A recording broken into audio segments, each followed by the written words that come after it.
Hello and welcome back to my channel. I hope you're well. You join me as I am about to put the finishing touches to a keynote speech that I'm doing tomorrow. You might not know this about me. I do quite a bit of public speaking, events, corporate stuff. I've kind of done it for a while. Obviously with COVID and the pandemic, it all went virtual. But it's been really good to get back out and be able to do in-person events. And last week I was in London in the walkie-talkie building. Check out the view. You can see it's quite spectacular. That was in the walkie-talkie building, and that was at a law firm called Baker Botts. And essentially, I mean, when people ask me to talk, they usually want to talk about my story and the impact that that's had on my life and how certain parts of it are transferable into corporate environments, cultures, things like that. So people used to want to talk a lot about diversity and inclusion and how important that is, but I think people kind of understand that that's, you know, important to have. Something that we've been talking about a lot when I've been doing these events is authenticity, how that impacts your physical health and your mental health. And I'm just about to, I've written the speech is done. I've been invited to something called the water cooler event, which is it's at the Excel in London. Discussions that they feel people would be having around the water cooler in the office. I've never worked in an office, I don't know what people are talking about at water coolers. This one is about, like I said, my story, authenticity, why, for me I think it's a superpower, being who you are and expressing that to the world and not apologising for it. I think it's a superpower, and I think, you know, so many of us try to pretend to be a particular way, and it just causes lots of friction, takes up lots of mental bandwidth, and just doesn't form genuine connections with other human beings. I think certainly at work that can be difficult for people to do. So we're going to be talking about that, talking about things that people can action. So what I'm going to do now is I'm going to basically take my speech, which is written down like word for word, and then I bullet point it. So I've got notes, because if I have a big swathe of words there, then I just kind of lose my place, and then I go off piste and I lose it and I just end up rambling. So I just kind of bullet point it with keywords in there, so I know where I'm at in the speech. So I'm just going to do that now. Me and Joel are going to head down to London today, and then we've got dinner with our friends later on, and then the Excel is tomorrow morning. Otherwise it would have just been a mad scramble in the morning and we'd have to get up really early, so we just said we'd go down this afternoon. So I'm going to get on with this and I'll show you. So this is the speech. Now it's 25 minutes or so. Now this is basically the beginning and the end, because I know the middle off by heart, which is obviously a lot there, and I can't be just reading off that. So what I've done is condensed it down. So this is the beginning bit, bullet points, middle bit, which I know, and then the end bit is a lot newer, so that's got a bit more bullet points. But yeah, so there's 25 minutes worth of speaking there. Like I said, I know it. It's just when you get into full flow, it's really easy to go off piste and then you lose yourself. And so now that I've got those in front of me, it'll be absolutely fine. So we're gonna pack up and head over to the train station now. Here we are en route to the train station. Joel's gonna get an almond croissant. Yes, Keegan told me that there's a place at the station that does the most amazing almond croissants, so I'm very excited. I love how French you went there. Croissant. Do you know one thing I really can't abide? It's when it tends to be American, so I'm sorry if you're American and you're watching this, the way they pronounce croissant.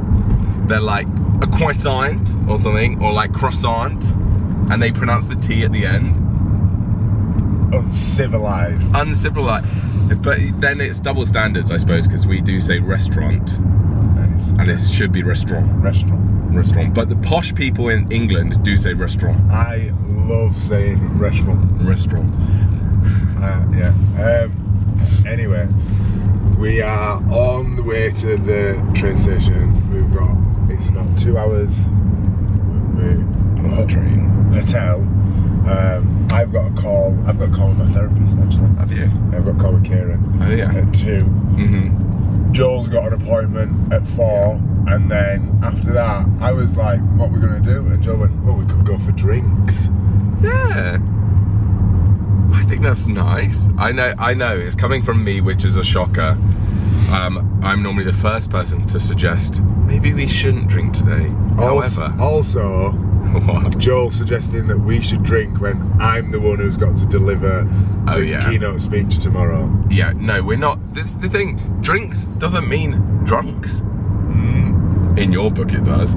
In my book, drinks just means let's go for, so I might have a Diet Coke. Do you know what, Joel, to be fair, Joel is very good at it. Joel, when we were, when Joel was still living in London, Joel had been somewhere to an event, and I think he'd had, or been to see some friends or something, he'd had either 1 or 2 gin and tonics, and then went to the gym. I was like, yeah. I would have gone out. Yeah. That's true. I did that, and I remember vlogging it going, I feel a little bit drunk, but I'm going to go to the gym, and this probably is breaching the rules of the gym, of safety. But I had a drunk workout, and it was great. I don't think you were drunk after 2 gin and tonics. Well, you know me, I'm a lightweight, so I was. But was I absolutely drunk? No. But was I tipsy? Yes. Well, we made it to the first class lounge. Joe, do you vlog it? Inception. This is Inception. There you go. We made it. We got coffees. Joe got us a almond croissant to share. Yeah. Here is said croissant. We had to get moved on because the lady thought the thing was coming. But it's delayed by 11 minutes. Joel's fuming. Is it stuffed with something? Yeah, like jus.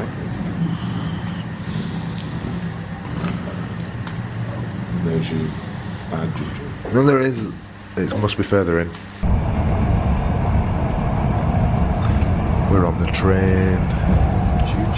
Joel's not feeling particularly well. I just come out all like shivery, you know, your skin's really tender. I feel like I need that. You have a little sleepers.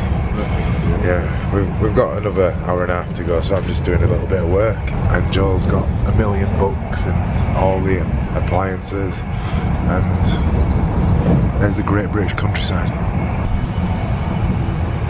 That's not a joke, he is actually asleep. So we're in the hotel room. Joel managed to check in early. I had to do, I had a call, I had a session to do, which I did downstairs in the lounge. Joel has come up and slept. We seem to be in a very small hotel room, Joel. This is the bigger room, so the actual normal size room, the bed is against a wall, and in order to have a bed not against the wall, you have to order the bigger room, so this is bigger. Talk us through the electronic thing behind you. You've got the lights there where you can dim them down or turn them off. Ooh. The temperature, so we can turn that temperature. I mean, it is a bit warm. I think I might accidentally switch the heat, because I switched the aircon off because I was freezing, and then I think I might switch the heating on. Okay. So should I put, I need to try and mix it. Anyway, we're here. Joel's got an appointment, so we're going to head over to that and have a bit of a wander around London here. Here we are, the day of the talk. This is it. He left the talk behind. Yeah, I said, come on, let's go, and I left it. I'll grab a coffee, get on the tube to the XL, excuse me, and then I'm just going to sit and read this for half an hour, and then we're into it, aren't we? Yeah. And it's called the XL as an EXCEL, not XL as an XL. Yeah, XL as in excellent. Yeah, excellent. So I've never been before, but I think it's like the NEC in Birmingham. We'll see. What a lovely day. It should have been like this yesterday. We got rained on. Hideous yesterday. I'm a bit nervous now, actually. Woke up and I was a bit like, oh shit, what if I forget it all? But it's fine. It'll be great. Well, here we are. And we're on the water cooler event, which is that one. So we've got to navigate to entrance N8 now. I've never been here before. Joel says it's vast. It's huge. Huge, he says. We've got a Starbucks or so we're fully loaded. A little bit nervous, not going to lie, but we're going to go register, and then there's a green room for the speakers, so we'll go sit in there. It's like an airport. So this is it. Basically, it's loads of stalls, and then there's these individual theatres, financial, environmental wellbeing. That's not us. There's social, inclusive, and inclusive wellbeing, and then there's mental and physical wellbeing, which is us over there. So we're going to head over there now. So now with Mark, who's going to be doing the interviewing stuff. So yeah, we're ready to go. We'll see. This is the area here, so I'll be stood up there. People will be sat down here listening. So very interesting. So here I was just talking about authenticity, why it's important to have it in your culture, at your work, and why it's important for your physical and mental well-being. You know, it's really easy for us to put a different cap on when we go to work and, you know, pretend that we're a different person, but it just dehumanizes us, and it means that we don't have the kind of input that we might have. It means that we don't put our hand up for opportunities that we could have, and it holds us back. It holds us back personally, professionally. It holds us back from achieving what we want to do and living congruently with our values, and that's really, really important if you want to live happily, healthy.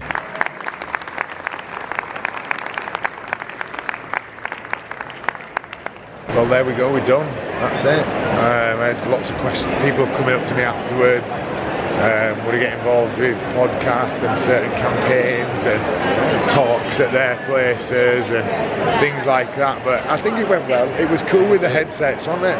Oh, really cool. It's a really well organised event, and yeah, the headsets, if they would go wrong, then it's awful, but they didn't go wrong, so that's a relief. Yeah, really good. So we're just leaving now. I think we'll grab some food and we're going to head back over to King's Cross. Yeah, it's successful trip. My first time at the XL. Success. Well, we're outside the XL now. So calm down. You get a bit. It's a bit all the adrenaline. You're kind of operating on levels. So calm down a bit now. There are people who wanted to speak afterwards. So hopefully there'll be a couple of speaking gigs. It's nice though, because I mean obviously it's nice for me because I like speaking and I get paid, but it's also nice that companies are taking an interest in their employees and they want to help make sure that they're fostering healthy cultures and stuff, so that's really nice to see. So I'm glad it couldn't have gone any better. I should have kept my I should have got rid of my lanyard. I should have kept it as a keepsake, but well, you can have mine, babes. Thank you, I'm Joel Wood, VIP. Joel says VIP as well. Mine says VIP Director. VIP, because I put Joel's company on, I registered him, so I made him a director. Were you a director of Joel? Well, I am, yeah, 100% shareholder. We're going to head back and we're going to go to a gay bookstore, a bookstore called... Gay's the Word. Gay's the Word. It's the word. Is that a play on Grease is the word? No, I think it's Mum's the Word. Oh. So we both got some books. Mine is apparently the person who served us in the books, and mine was a classic. Rewriting the Rules. Yeah. There's a food shop over there, we're going to get some food. Joe got... I got a couple. I got one about the history of the gays in the Holocaust, and then another one about, kind of like our podcast, about what if you feel like you don't fit in with the gay community, like you come out, now what? Yeah. It's good. It's an expensive bookshop, but obviously because it's an independent bookshop, so I don't begrudge spending a bit more in an independent bookshop. No, I don't either. And once we learn it, you know, we'll be able to investing in ourselves. Yeah, absolutely. So, and also in queer authors as well. Yeah. So we're supporting the gays and the LGBT other people, everyone. Happy? And we made it back to King's Cross, so we just needed to see, we're on platform 7, and then that's it. We can head home. So we are on the train home after a crashback into London. So we're heading back now. We are going to pick the dogs up, and then I've got training this evening. So yeah, I hope you've enjoyed that little bit of a behind the scenes into something that I don't think a lot of people know that I do. So hopefully you enjoyed it. If you did, give us a like, subscribe, spread the word, do the YouTube things, you know what you're doing. Thank you. See you soon.